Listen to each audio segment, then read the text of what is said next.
This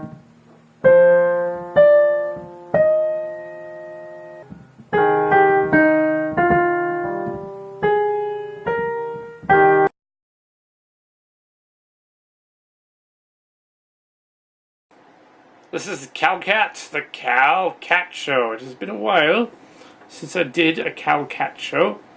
I've been mainly on my other channel, the Kal Kat Show 2 movie reviews one, doing a bunch of quick movie reviews to fill in a bunch of movie reviews we had done years ago and had been lost or not found or never completed. So we did a bunch of movie reviews over there, did a lot of them, and I'm now compiling discs for the 7th season, and 7th season disc 4 and 5 of the 7th season, and it fills up a lot of space on the computer.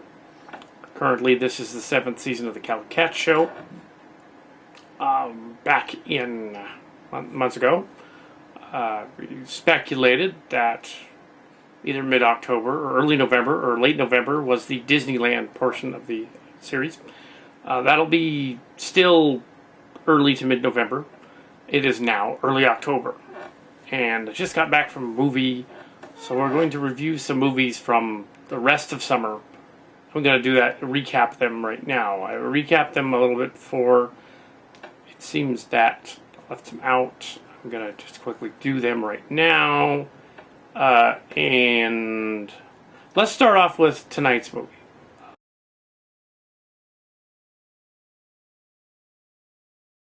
Let's start off with today's movie that cleared today. Ridley Scott's The Martian. That's a weird movie. This is a guy that was an astrophysicist who wrote a popular book only a few years ago that was first on the internet and out there. Now, the Wikipedia page makes it sound like he was discovered via the internet, and then Ridley Scott decided to option it for a movie, and Fox and Universal got in there for a movie and all that. Makes it sound like he was not known and he became famous.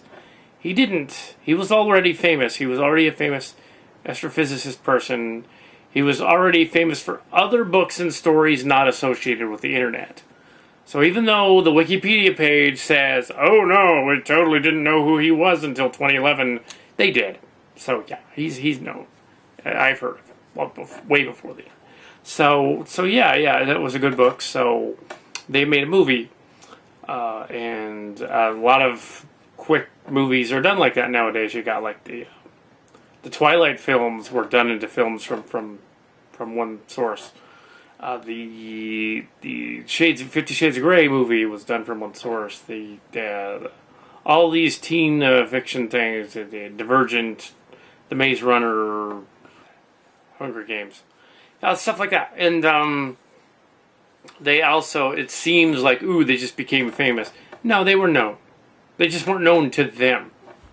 The author of the Twilight books, Stephanie Meyer, she was known for the books in the young adult circles long before the movies. It just seems like it was a short time and she, boom, was radically famous. No, she was not. But yes, back to the movie The Martian. The Martian is based on a book by a guy named Weir. I did not read the whole book. I read a transcript of it. I'll have to read it soon. But the movie was a faithful adaptation of the book, and it was a suspense thriller movie thing on a par with Moon in a way, because it's mainly about our main character, who is a astronaut in the future. It's about maybe 30 years from now. And they've gone to Mars, and he gets trapped on Mars because a sandstorm happens and he gets trapped. And bad things happen. So they think he's dead, so they head off and they announce it. The NASA people, for some reason, decide to cover this up for a while, which is weird. I guess that's this guy's idea of a conspiracy. But eventually, he goes around on Mars. The guy manages to make potatoes by farming the waste product, the poop from the the habitat. And he actually manages to find the old Pathfinder rover. In the book, it's the Pathfinder and the Sojourner, but in the movie, it's just the Pathfinder. And he manages to send a signal to Earth and let them know he's still there. And then they gradually make contact with him, and then they order a rescue mission after they can no longer hide and be conspiratorial about it. I'm not going to give away the whole movie, and this is just a blurb. But yeah, here's my sort of little blurb view of The Martian. The critics are fawning all over it. They think it's the greatest thing ever. It's made about $50 million at this point. This is the first day out. It's a better Ridley Scott movie than Prometheus. I think he had more fun with this one. It's its own thing, so it's, maybe it's just a better movie all in all. He did not let Damon Lynn off anywhere near it, apparently. Good. So it's I liked it, and I don't want to give too much away because this is going online immediately. But yeah, go and see it in the theaters. I saw it in 3D because the next 2D showing was in an hour, and I had only another hour, so 2 hours movie. So I just happened to go see the 3D one. I want to see it again in 2D, so it's not as painful. Yeah, so I'm going to see it later again. But I'm saving up for Disneyland, so I would have to get a really cheap show to go and see it again. I'm sure it's going to be out after. It's going to be out for at least a month, I would think. Maybe several months, hopefully. There were a lot of potential Oscar movies on the way as well that were advertised. But there were a lot of crappy ones coming out as well. So look forward to crappy movies.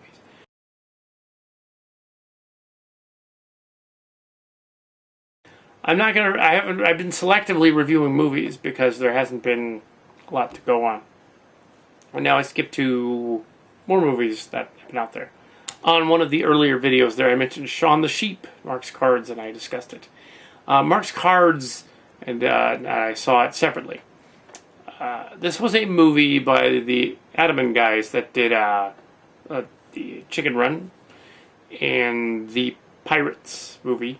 The other pirate movie, not the claymation animation one, and they were.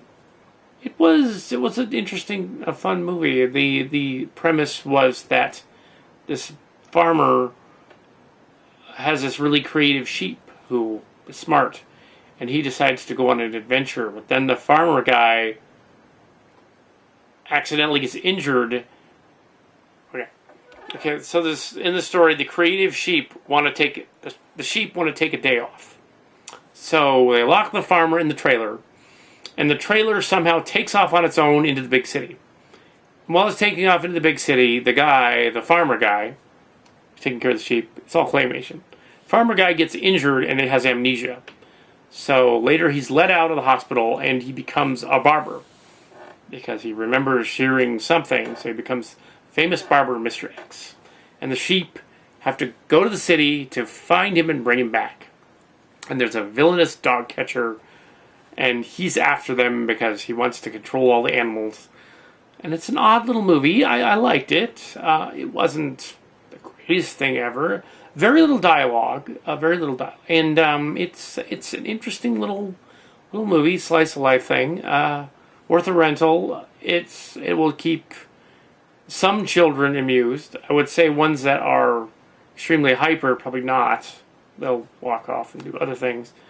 But I would say the quiet ones probably would sit through. But yeah, so there's your there's a little blurb on that movie. This is all going to be on one tape, so just put it on one tape. Anyway, next we have Cabadabra meowing in the background. Cat. So the next thing, let's see, that I thought I saw, well, not in sequential order, but the next thing I saw was the little known, I kind of saw a little known movies. A little known movie called The Man from U.N.C.L.E.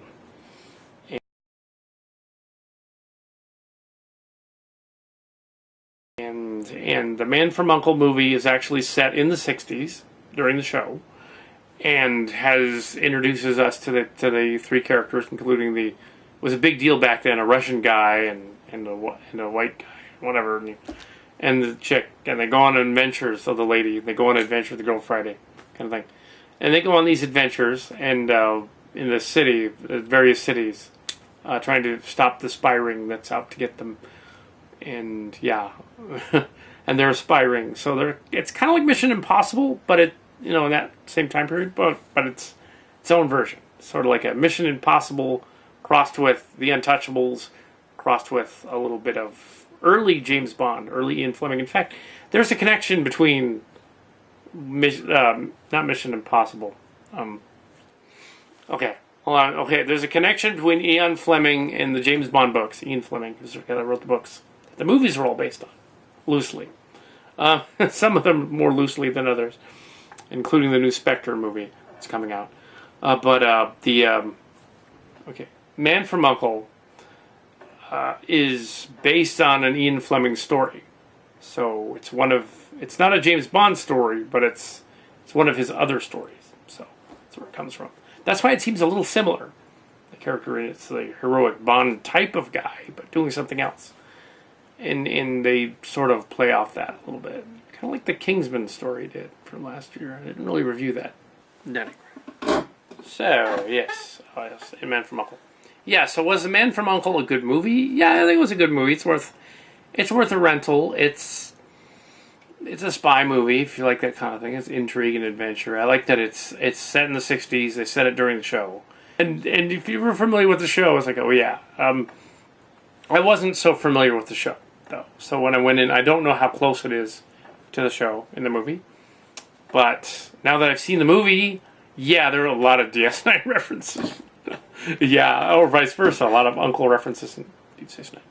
Anyway, on to the next thing. Let's see. Okay, we've got two things to go over here. Last year, I saw The Maze Runner. And I didn't know much about the Maze Runner series. It's yet another young adult dystopian series thing.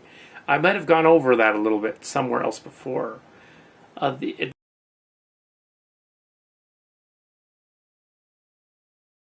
And it's about these people in the future, in this dystopian future, after a solar flare erupts. This organization that, oddly enough, calls itself Wicked, which is really silly. That's their acronym for the World Education Kill Zone Defense or something like that. It's just convoluted. Anyway, I'm probably wrong on that one. But Killzone something. But they Killzone Command Education in Defense or something. But yeah, they're Wicked, and with a name like that, they're bound to be the bad guys, right? So apparently this society, this plague gets out because there's going to be a solar flare, and these military people apparently somehow subjugate the entire world. How they would do that? And try to inoculate them from the flare, which causes a plague. That's what's in the book in Killzone, the prequel. So the other three books in the series have Wicked testing people who are immune to the plague. The plague causes you to either go rage crazy or turn into a zombie. Either one, usually a zombie. So a zombie's in it, of course. Yeah, reason enough to see it, right? Zombies. But, yeah, the thing about zombies, though, is after 2 or 3 weeks, they would technically all be dead and rotting. But, oh, right, then you'd have no story. Anyway, so, we could go on about zombies infinitum at Bakemont before, so. Anyway, but it just ruins it. But anyway, this story, Maze Runner, was about this team of teenagers who have to circumnavigate a maze they get trapped in, the maze wheel thing, so they can get out. They have to get past these weird creatures that have been engineered in there and get out, or they'll die. And in the first movie, they accomplish getting out of the maze. And it was okay. I wasn't a fan of the show, though, so I had to go find some people that actually knew about the Maze Runner after seeing it. Fortunately, April and Blake from the church group, young adults, knew about it. Told me all about it. But the apparently the movie deviates quite a bit from the book. And now that I've read the book, and they actually kill a main character in the movie. They're not supposed to. And yeah, that kind of screws up the whole thing because he's supposed to come back later.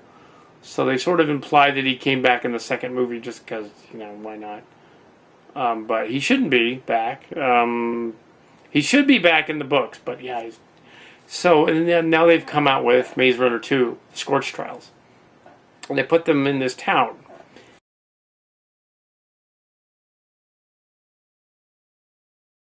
And although the maze story initially had them go into the maze or come out, and there was sort of a day-night cycle, there's sort of a linear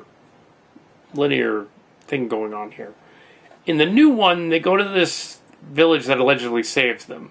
It's like a compound that saves them. And of course, bad guys. It's a new one that's just out, just now.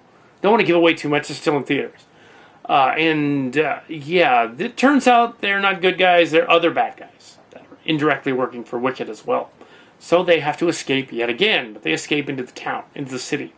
Devastated city, looks like New Mexico City, New Mexico, because it is. Except they made it look devastated. Yeah, New Mexico. So they're down there in the heat, in the scorch. That's what they call it, the scorch. And New Mexico and Arizona are pretty hot. So, yeah. But if they're down there, it's not supposed to be Arizona or New Mexico. That's just where they filmed it. And they keep going around, running away from zombies, going to the city, going into a tunnel, coming out. And when they come out of the tunnel, they're somewhere else. And there's no time travel going on. There's no, there's nothing like portals through time and space or anything like that. They just edited it really badly. The movie is like this all the way through. At one point, they leave the compound. They run across the field. And they fall into a mall that's been put up in sand and stuff. That implies the mall is right next to the compound and underground. Doesn't make sense. Then they leave the shopping mall that's got sand in it. Yeah. And they go another way because the bad guys are chasing them. They go into another tunnel. And when they come out, they're in the middle of a city that looks like it's miles from that mall. It's middle of this devastated city. And then later on, they go into another tunnel. And they end up in a desert that is nowhere near anything. And they start walking around the desert. And then they're near some freeways that are in the desert, apparently. And then the zombies come, and one of them gets zombied. And then they have to kill it. And he has to kill himself. Because he's a zombie. He's going to turn into a zombie. Not a rage monster, a zombie. I don't know how they made that distinction. They didn't explain. The second movie apparently is a mess. It would be interesting to find April and Blake and ask them, okay, why does the next movie doing this? And I think Blake will probably say, I don't know. They messed it up. It's awful. They didn't do it right. but no, maybe it's like that. I don't know. I haven't asked him. But yeah, it keeps jumping around to these different places. And they find yet another compound. After going through the desert. It's out in the middle of nowhere because they've been there, it seems like for days. They've been going out since second. The guys there are sort of turncoats, but not quite evil. And they help them to get to the sanctuary place up in the mountains. And to get there, they have to go down into the tunnel again. They go down the tunnel, and they come out in the damn city again. Or at least a city that looks a heck of a lot like the city. Once there, the hero, who isn't a very charismatic actor, as some other critics have pointed out, the hero ends up at a rave, like in The Matrix 2. But not really. And he ends up at the rave, and he passes out, and he ends up waking up, and the hero dude from the compound has come back to rescue him. And then they go off to this other place. They got one of the girls from Divergent in it. I haven't seen Divergent, but I recognize the poster character. Like, that's confusing. It looks like she never know she's in the wrong movie. So eventually they're going to get to the sanctuary and everything is going to end up the other way. But I'm not going to give away the ending. So yeah, the Maze Runner 2, The Maze Runner 2, The Scorch Trials, is the second one in a trilogy.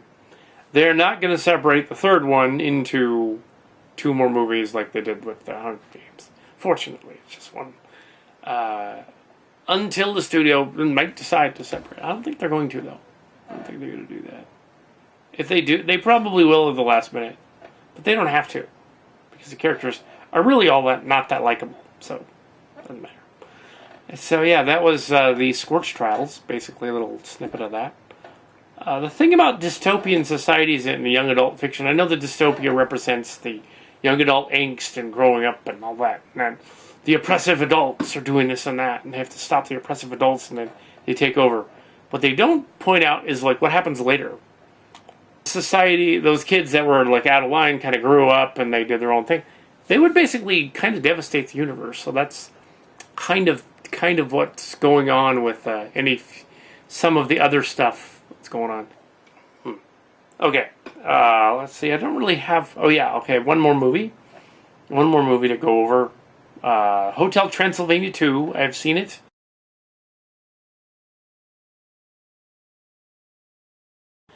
The last I saw the first one with Amanda Rumsey from the church group. There was apparently a movie thing going on. A couple of years ago when it came out. Went to the movies. Yeah, cool. So not this time. I didn't go with anyone to the movie. So I checked out the sequel. In the sequel, the protagonist girl has a family and has a 5-year-old who the vampire guy then had freaks out because he hasn't developed his vampire powers yet. So they try their darndest to give him his vampire powers, basically. Kids movie, Halloween, wacky sort of deal. It's not bad. It's all right. It'll keep the kids entertained, even the hyper ones. So go for it. Go and see it. Yeah, it's not bad. It's not great, but it doesn't try to be either. I think the jokes are actually a little better, the second one, because they were kind of thinking about it a little more. Thankfully, they do not have any poopy jokes. There's one fart joke in the second one. There were several in the first one. There was only one in this one. But yeah, there were some moments where that movie worked, I think. So, yeah. The audience was also excited. There were people in the audience. They were motivated to sit through the whole thing and enjoy it. So let's see. It's a kids' movie though, so be warned. Whatever. So nothing really scary. Though. Not really. Oh, the thing popped up. So let's see. What's the next movie? So I reviewed some of the movies, but I think I already mentioned that I had seen Trainwreck.